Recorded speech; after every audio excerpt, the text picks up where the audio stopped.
Selection. Happy Thanksgiving. I'm the Whiskey Whisperer for this video anyway. After the first pour of the day, breakfast was done, and we haven't started dinner yet, but just the wife and I, so we're just kind of relaxing here. We try to fix something here quickly.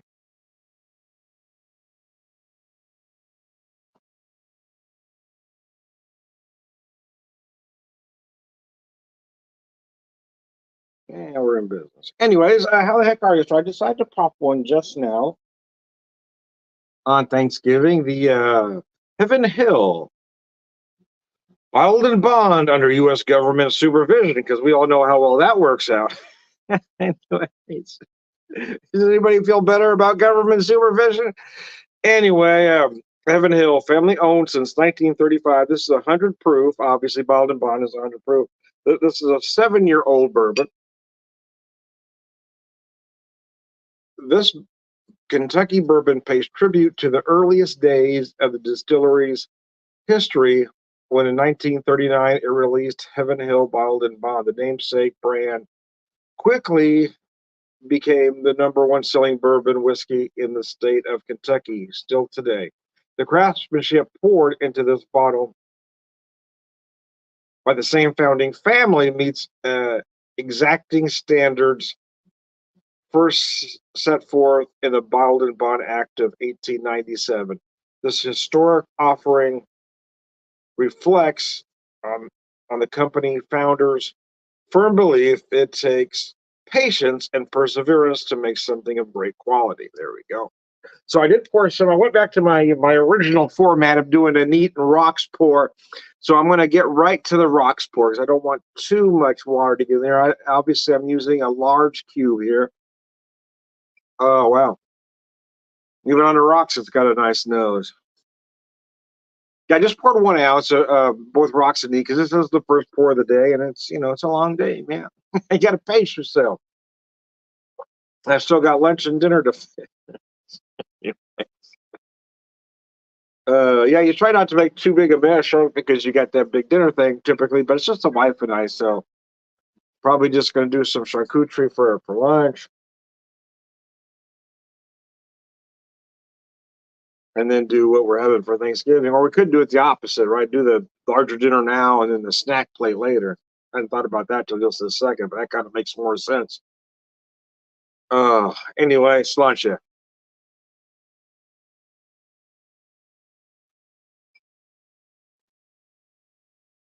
Damn, ain't bad. So I picked this up. I saw on social media that a big box store had some, but in town had some, but I wasn't able to get there. But then when we were in Kansas City, we stopped at a liquor store that had it on sale for a pretty good price. When I went to check out, I said that was the member's price. So they made me a member real quick because it didn't cost anything.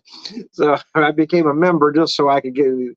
Members are only able to buy it. So anyway, he fixed it up so I could buy it. We were spending a lot of money in there, so I think that's probably why he made an exception for me. But anyway, I appreciated it. You always hear me talk about buying small. This is one of my exceptions to that rule. Yeah, I mean, I do like to try stuff, the big guys, but I do try to buy small whenever possible.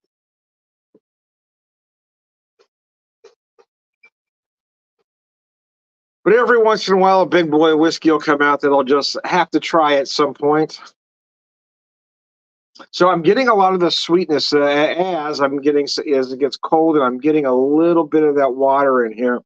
I'm getting to what I like to refer to as a sweet spot. You get that right about a water, and it'll bring all those sugars to the surface. The unfortunate part of that is, yeah, the opposite can happen if you let too much water go. And it's really not a set amount. It really depends on the whiskey. You let too much, and it'll just ruin it completely. But that right amount will just bring everything right to the surface, and I'm right about there. So I'm not going to dilly dally.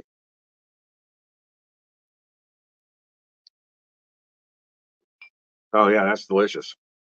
I'll get more into the flavor specifically when I hit the rocks, but hit the neat version rather.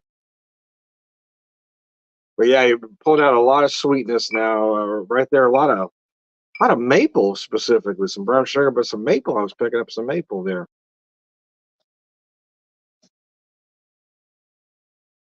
Uh,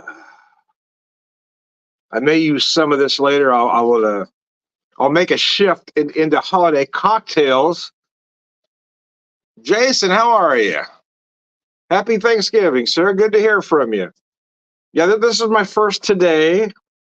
I'm going to make a shift into holiday cocktails here after a while, but I wanted to have this, and we'll take a little pause for the cause.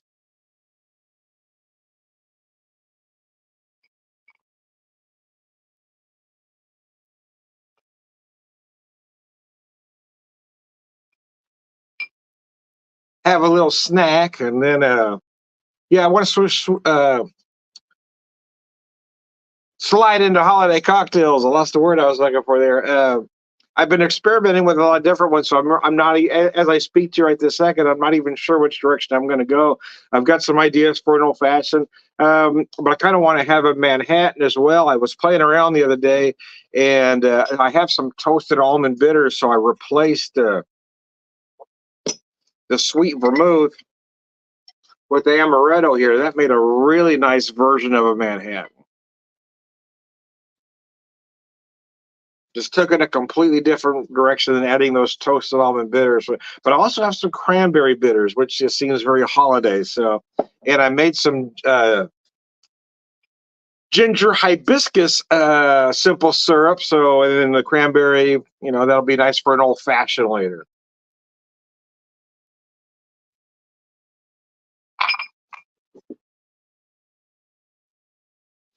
All right, let's concentrate and eat now. I got 1 ounce poured in here. Oh, wow.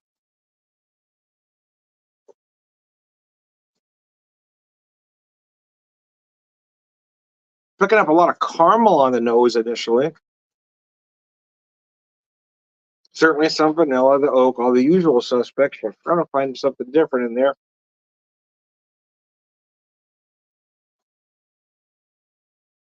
The spice notes are light initially. I get a little bit of cinnamon, a little bit of allspice.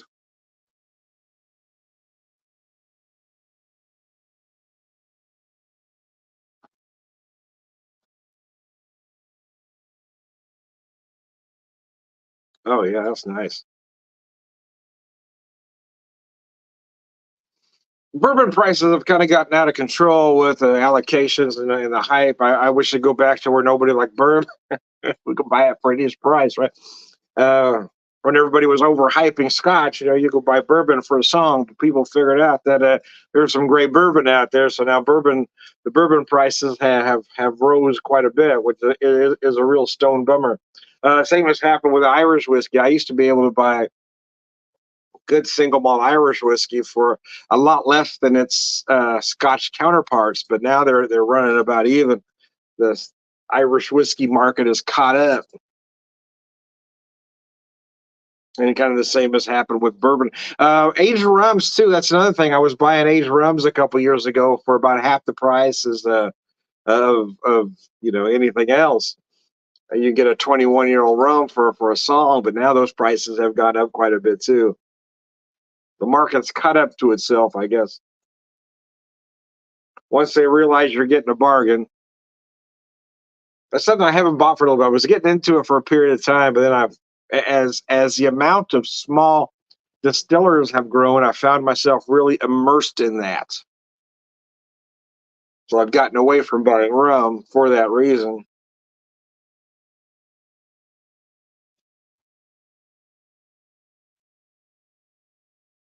But I do like the aged rum, yeah, as well. It's just kind of a different animal. I love the way this whiskey presents itself, right?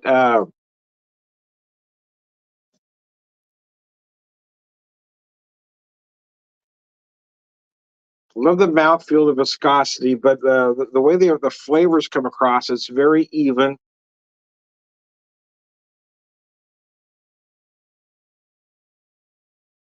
Nice amount of oak and spice in the finish. Again, I'm getting mostly cinnamon and allspice, but maybe a mix of baking spice in there as well. There's that little bit of lingering spice.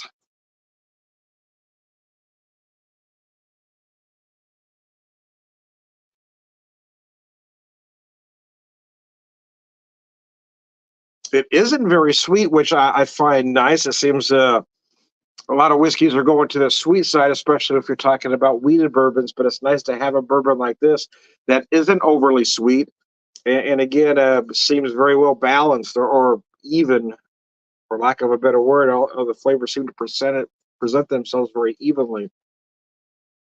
Whereas you drink some and it seems disjointed, you get this right away, then this one really comes together nicely. And that's one I just had to try once, and since I found it there, so I really got to try this thing. I popped the Yellowstone single malt, American single malt last night, and that thing was just gorgeous. So that might be my end of the night whiskey tonight. I'm only allowing myself one more pour of it, and then it's going to be put away until we get closer to the Christmas season. And I'm a firm believer in starting at the top and then working your way down, right? But yeah, so I will probably use not necessarily inexpensive whiskeys, but slightly more inexpensive whiskeys as as we get into the cocktails. I don't know how many I'll do today. So I got a couple ideas I want to mess with. I like experimenting with a Manhattan. I do like a Manhattan because I do prefer straight up cocktail, even though I've been making my old fashioned straight up. I do like an old fashioned, and I do have some good vermouth on hand. But I like to play with, changing that sweet vermouth up a little bit.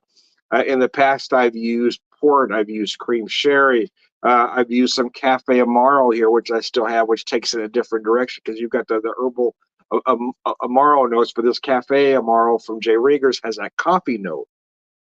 So that takes a drink, and it's almost that makes it almost a dessert, dessert cocktail. Then of course I've mentioned the amaretto version, the almond with the toasted almond bitters. That took the drink in a different direction as well. I like to keep kind of playing around with that. I didn't really buy a lot of beer this holiday, mostly because I just had a lot on hand,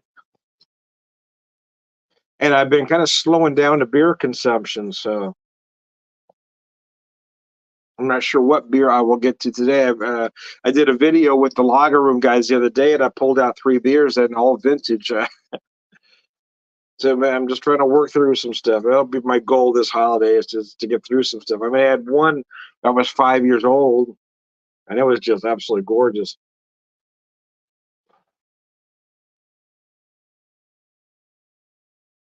So the nose, I get a lot of vanilla on the nose. I get a little bit of spice. Spice notes are light for me on the nose.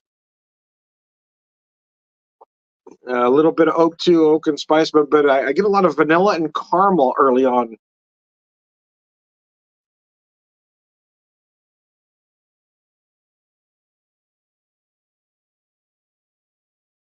You might get a caramel-like note, but like I said, it isn't as sweet as many bourbons out there. So I don't know if I want to use the word caramel on it. I'm trying to figure out, if there's a better descriptor to use than caramel, because you almost feel that note of caramel, but it never quite gets that sweet.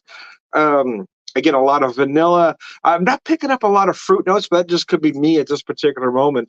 I said the spice notes were light on the nose, but you do taste them as you get to that finish, that nice oak and spice, mostly cinnamon, some allspice. You might get a hint of baking spice in there. Depends on how you feel spice notes. As I like to say, probably ad nauseum at this point, you're not going to taste things you don't know. As I cook with a lot of spices, I use a lot of spices on the daily. So I may pick up something or something, my register, that may not for somebody else. The other side of this, I don't eat a lot of specific fruits, so somebody else might pick up fruit notes that I wouldn't get because I don't, you can't taste something that you don't know. Anyways, hey, let me show you this bottle one last time as we wrap up this first video of Thanksgiving. Happy Thanksgiving, all. Bottled and Bond, the Heaven Hill Kentucky Straight Bourbon Whiskey at 7 years old. It's very nice. It really is worth a look. Is it worth the price? Well, that's kind of a loaded question because it kind of depends on what you paid for it. But I feel like I got a pretty good price on it. Yeah, I think it was worth it. I am Tom the Whiskey Whisperer, Whiskey Evangelist, prolific whiskey drinker, purveyor, wisdom man.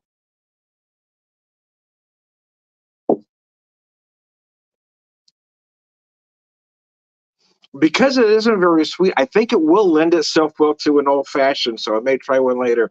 Anyways, I just had to get that thought out of my head. All around good guy, Sláinte.